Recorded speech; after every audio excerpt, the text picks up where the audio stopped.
Welcome to the Rick Helps Real Estate Show, where this morning we're going to go over some numbers and you join me live because you literally have nothing else to do this morning.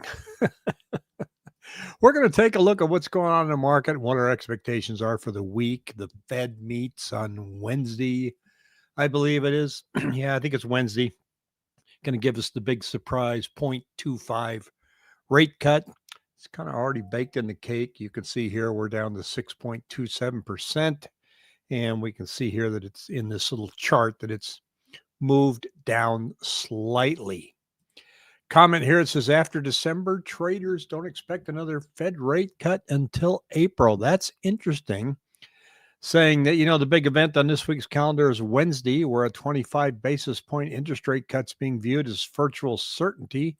Well, we've seen this party before. They're going to come out and announce that they've gone down 0.25 and rates will probably go up a little bit. So it's not really going to rock your world. What people are going to look at now is what do they anticipate they're going to do the rest of the year? And that's in the dot plot where these people, the Fed chairmen, they come in and they go, Fed governors, I think we should cut here. I think we should cut there. And it'll let you know how they view winter and spring going into 2026, what kind of rate cuts we can anticipate. Now, bond traders, they want their bonds to pay out higher than the rate of inflation. So if they think inflation's coming, they're going to bid up bonds. So it's a real bowl of soup. And so anybody, it's hard to guess, except that, the bettors are saying next year it will be lower, but probably not by much. Now, what kind of an impact is that having on our market right now? And what are we seeing? I'm clicking the wrong mouse here. This just came out about an hour ago. Haven't really had too much time to digest it yet, except this chart that you're looking at here. I'm going to blow it up and then I'm going to shrink it again to show you some other stuff. But this is the monthly average sales price per square foot, and it just spiked up to $318.36. Now, does that mean that the real estate market is on fire and that we've gone way up in value?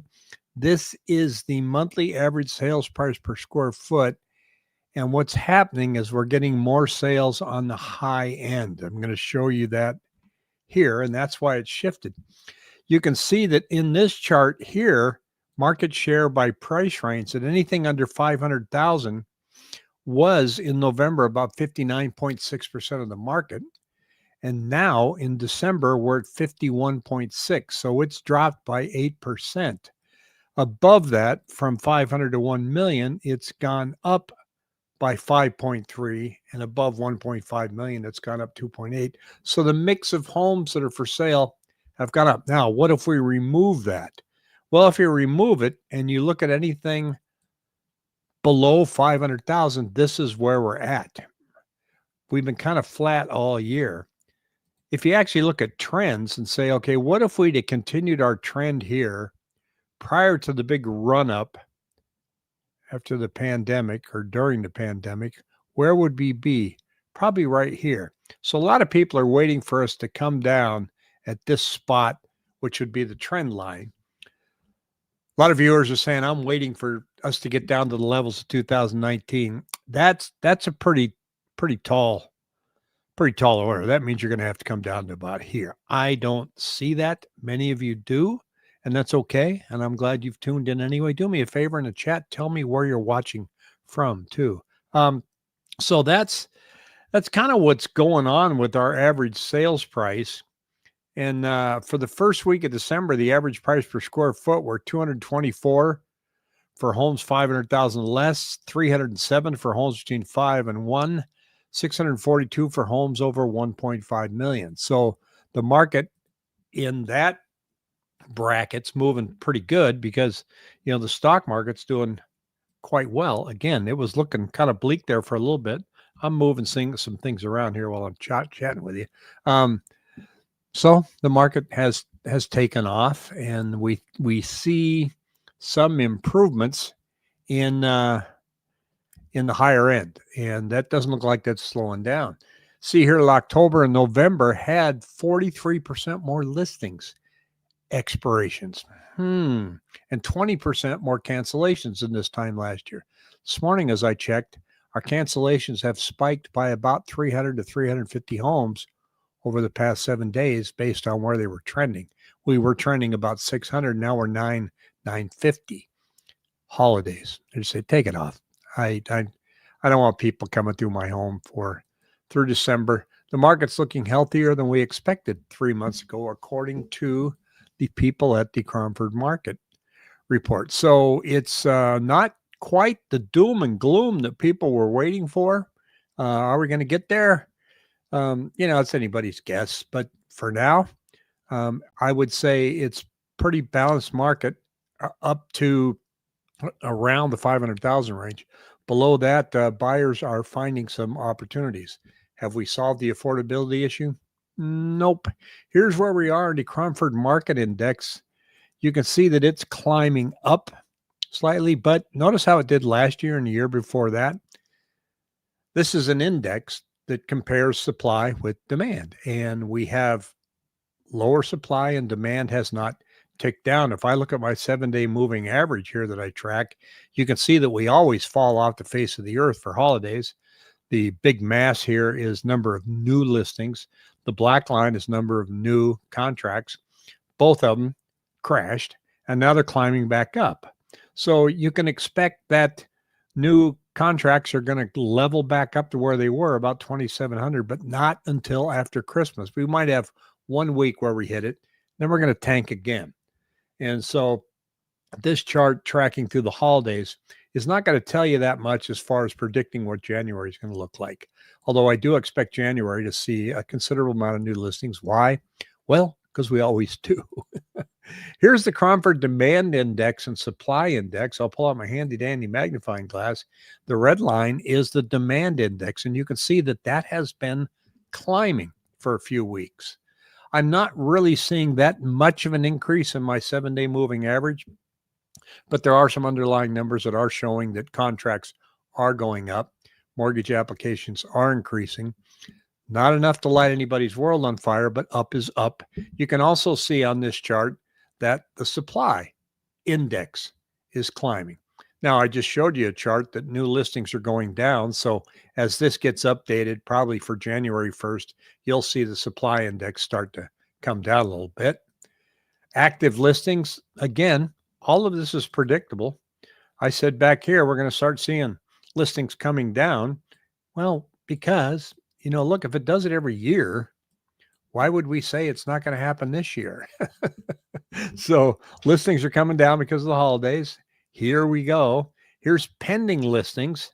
They are following week after week again for last year. And you can see that we're slightly above last year. We're at 4,054. Last year, we're at 3,817. So 200 more homes. Not major. Go back to 2023, and it hugged 2024 as well. 2024 hugged 2023. So nothing's really changed in the amount of homes that we have for sale. Now, I did ask you all in a survey on the post, where do you think real estate prices are going to be in Q1 2026? 36% of you said it's going to be flat. 17% say up. 47% say down. That's out of 128 votes. So that's what came through over the weekend. Here's where we're at when we look at the chart. And if you're subscribed to my newsletter, you got this chart about an hour and a half ago, and it's showing you that there's a lot of green arrows, which means that the CMI index for these cities has increased versus last month. For example, Fountain Hills 186 last month, 159.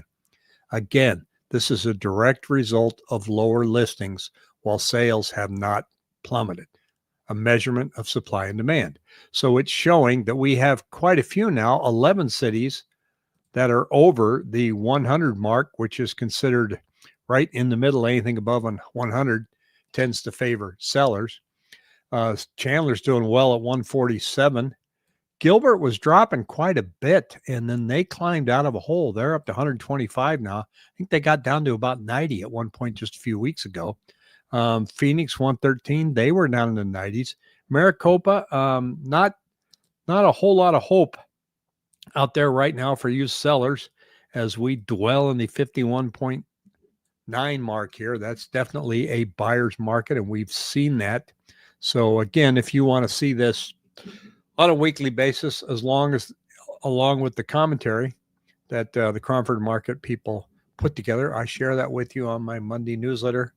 The link is down below to sign up. Comes out every Monday morning at 7 in the morning. Also, if you want a zip code report, that's what that QR code is up by my head.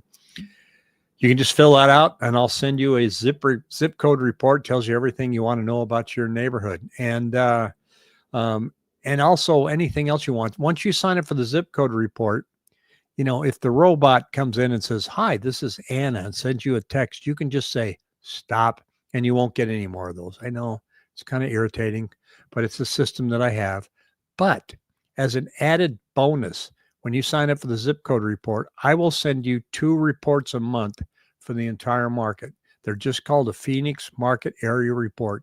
First of the month, middle of the month. And it's pretty comprehensive, several pages, really let you sit down and read and see what's going on. Good morning, Jackie, saying here, popping in for a quick moment, say good morning while everybody's going off the market. We've been encouraging sellers not to wait, and it's working. We just received our 3rd contract. Absolutely. I've been shouting that from the rooftop here. If you are one of those people that's considering canceling for the holidays, don't do it. You don't have anything to gain. You're going to come right back on when everybody else does. Don't have any showings Christmas week. Just block it out. But for now, stay the course, because Jackie just showed you that she's got 3 contracts. Things are going on right now. It's slow. It's slower, but it's busy enough. So if you're listed, you're worried about not building up days on market. Well, you're not going to accomplish anything if you take it off now, 2nd week of December, put it back on 2nd week of January. It's still going to be a cumulative days on market. You have to remove it for 45 days to have it show up as a new listing. But newsflash, it still shows the history anyway.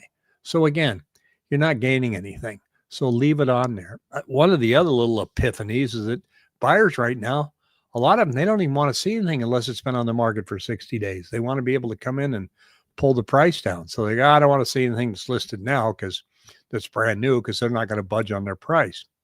That's pretty true. So being on the market for 60 days, not quite the black eye it used to be. Will you get that original asking price? No, I showed that earlier in the week, what was going on. That's kind of a tall order right now, unless you've priced it quite well, and people have done that, had some good success. So again, I'm repeating myself, don't take your house off the market for the holidays. Stick around. Personally, a few years ago in Fountain Hills, I listed my home on Christmas Eve and accepted a contract on New Year's Eve, if you can believe it. We had a lot of traffic. That was, I want to say 2012, 2013, something like that, as the market was digging out from the Great Recession. So is that what they called it? Yes, they called it the Great Recession. So that's what's going on in our market. If you have any questions, shoot me an email at rick@rickhelps.com, or if you like to talk, give me a phone call. I love talking to you people, and it's always fun to hear from you folks. I will be back probably on Thursday with Pat. We're going to see what happened with rates. I think we know what's going to happen. They're going to go up a little bit. That's my prediction, and we will beat that with a stick. All right, take care, everybody. Have a great week. See ya.